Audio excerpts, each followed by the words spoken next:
Então, eu preparei essa exposição pensando numa indagação inicial. Será que existe ética na sentença? Deve ser preocupação nossa, nós magistrados, indagar se existe ética na sentença. Por quê?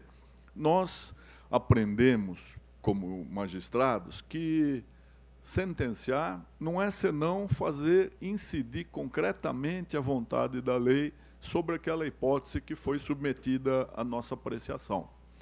E como é que isso tem sido mostrado e continua a sê-lo na Faculdade de Direito, que talvez ainda seja a mais anacrônica das unidades da universidade, não é? A gente costuma lembrar que, quando Pedro I importou o modelo Coimbrão, em 1827, ele copiou um modelo que já se encontrava praticamente superado como modelo pedagógico, porque a Universidade de Coimbra se inspirara na de Bolonha, que é do ano 800. Então, nós já pegamos 1000 anos de história, não é? E, depois disso, o que é que nós mudamos no ensino do direito? Nós tivemos só o milagre da multiplicação das escolas. Chegam a ser 3.000 faculdades de direito, mas o ensino do direito continua a ser, de certa maneira, compartimentado, cada disciplina se considerando a mais importante, um professor defendendo o seu departamento, sem observar o que os outros falam, né? E com os olhos voltados para si mesmos, né, para o nosso universo, sem considerar aquilo que acontece no mundo, sem observar as outras ciências, o aprendizado em outras esferas do pensamento. Eu costumo lembrar de algo de que nós nos orgulhávamos em São Paulo, que era a resistência em nos transferir para a cidade universitária. Todas as faculdades foram para a cidade universitária e o pessoal do direito simplesmente se recusava, né? Tanto que hoje há uma placa de bronze no Largo de São Francisco dizendo: quantas enterrarem, tantas arrancaremos, que eram as pedras fundamentais. Então, isso, no momento em que nós éramos jovens, isso parecia um testemunho de fé, de apreço à tradição, mas também há uma fisionomia de não pretender observar o que acontece, de não querer dialogar, né? E algo que nós continuamos, de certa maneira, a fazer e pagamos um tributo grande. A incompreensão que o direito, todas as profissões jurídicas recebem na expectativa de conduta das nossas profissões por parte da comunidade, por parte dos outros poderes, por parte da mídia, do empresariado, advém muito dessa nossa incapacidade de dialogar com outras ciências, né? Então, nós aprendemos que, como receita clássica, a sentença é aquela velha subsunção, né, da qual a premissa maior é a lei, a premissa menor é o fato, e a decisão é o resultado dessa inserção, né? Nós inserimos o fato na lei e, com isso, nós resolvemos a questão. Isso guardaria pertinência com a cogitação ética que nos trouxe aqui nesta manhã? Aparentemente, tem tudo a ver. A intimidade é muito grande. Por quê? Hoje, o judiciário ele passou a ser o alvo de uma demanda intensificada em todas as suas exteriorizações, né? O equipamento estatal chamado Justiça foi redescoberto, né? E nós poderíamos identificar uma polimorfia de motivos ou de argumentos para justificar essa procura pelo judiciário, né? Nós podemos dizer que a cidadania foi despertada para os direitos a partir da Carta Cidadã de 1988, então todos querem o acesso à justiça. Até a ministra Eliana Calmon brinca falando que de tanto procurar o acesso e facilitar o acesso, agora é difícil encontrar saída, né, da justiça. A justiça foi prestigiada pelo Constituinte, é o mecanismo essencial de resolução dos conflitos, não é? Hoje o injustiçado já não tem temor, ele é destemido em procurar a justiça. Antigamente as pessoas tinham uma certa reverência, uma certa resistência em procurar a justiça, não é? Mas também nós não podemos deixar de encarar um outro aspecto desse fenômeno. Essa intensificação das demandas reflete uma crise de valores. Ou seja, por que se procura pela justiça? Porque não se respeita mais aquilo que se pactuou, desconsidera-se o princípio da dignidade da pessoa humana. Eu acho que a justiça laboral é um campo fértil na constatação disso, não é? Aparentemente, a humanidade passou a sofrer de uma falência de caráter, não é? de um enfraquecimento dos valores.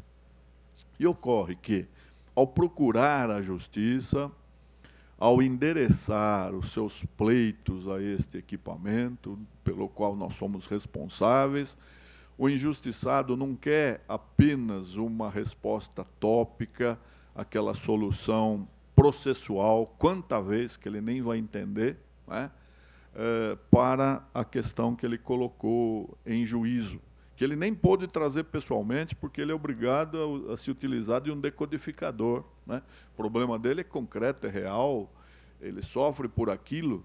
Depois, quando traduzida no papel, passa a ser alguma coisa kafkiana, né? O relato, mas isso está aqui realmente? É esse o meu problema, doutor? Então, será que o juiz vai entender? Será que é isso mesmo? Ele pretende, ele pretende obter, mesmo que ele não tenha plena consciência disso, uma resposta para a perplexidade gerada pelos dilemas morais da era em que nós estamos mergulhados. As pessoas nem sempre entendem por que foram alvo de injustiça. Elas têm um desconforto íntimo, um desalento, né? Então, nós podíamos falar que isso é uma crise moral, mas crise, até semanticamente, é alguma coisa transitória. E, na aparência, os desafios éticos com os quais nós nos defrontamos parecem ter uma vocação de permanência, não é uma mera crise, não é?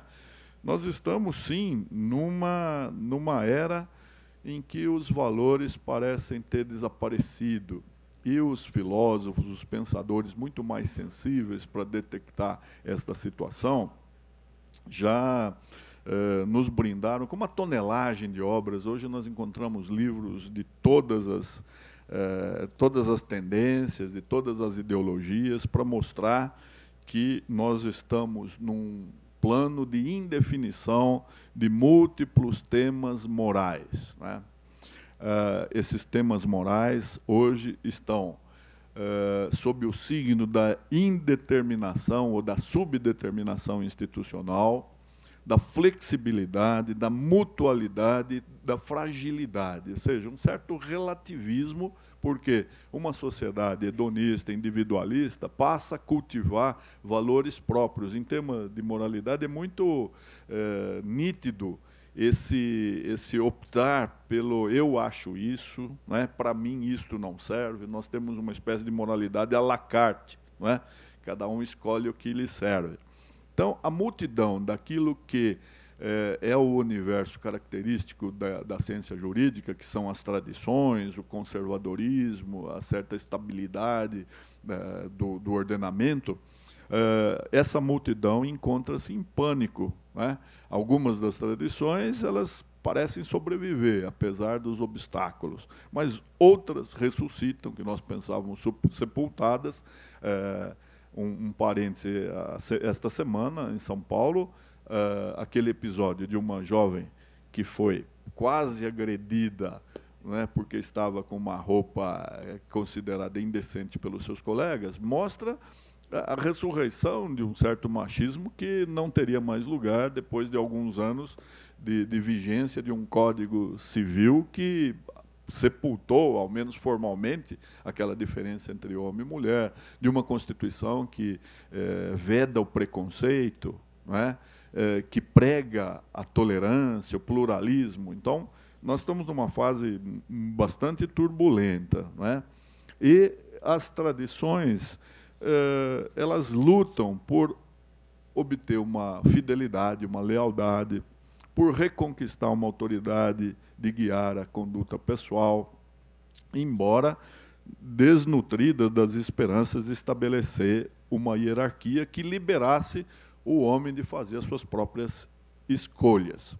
Ou seja, o momento, e isso é a sociedade toda, e nós estamos na sociedade, não podemos nos distanciar, nós estamos num momento de turbulência e de contenciosidade crescente, né? É lógico que cada um pode fazer outra leitura, essa não é a única, pode não ser a verdadeira, nem pretende ser. Existem aqueles que parecem não se atormentar com a situação, porque se refugiam nas convicções antigas, herdadas das gerações passadas, né?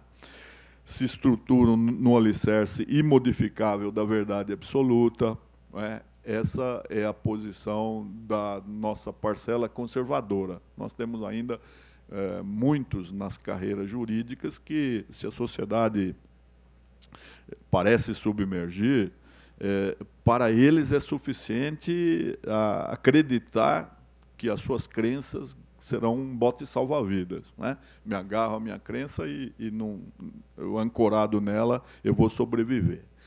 Outros parecem não reagir, se entregam ao fluir dos fatos, não tentam reagir a isso que poderia ser uma agonia da ética, a ética na UTI, né?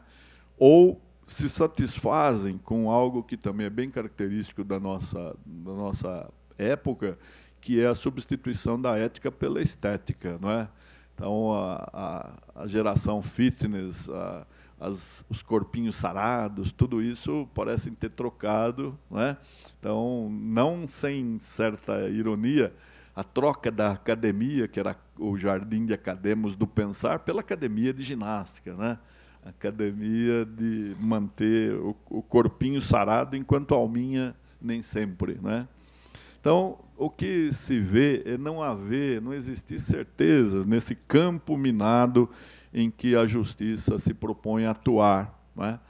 Justiça concebida na sua dúplice função, tanto de pacificar como de sinalizar aquilo que é correto. Eu citei alguns pensadores, né? E eu tenho lido ultimamente muito o Bauman, né? Zygmunt Bauman, o Jean Baudrillard, que, com a sua desconstrução, o Pierre Levy, que deve ser seu preferido, já que expert em informática, em cyberespaço, e também Gilles Lipovetsky, né?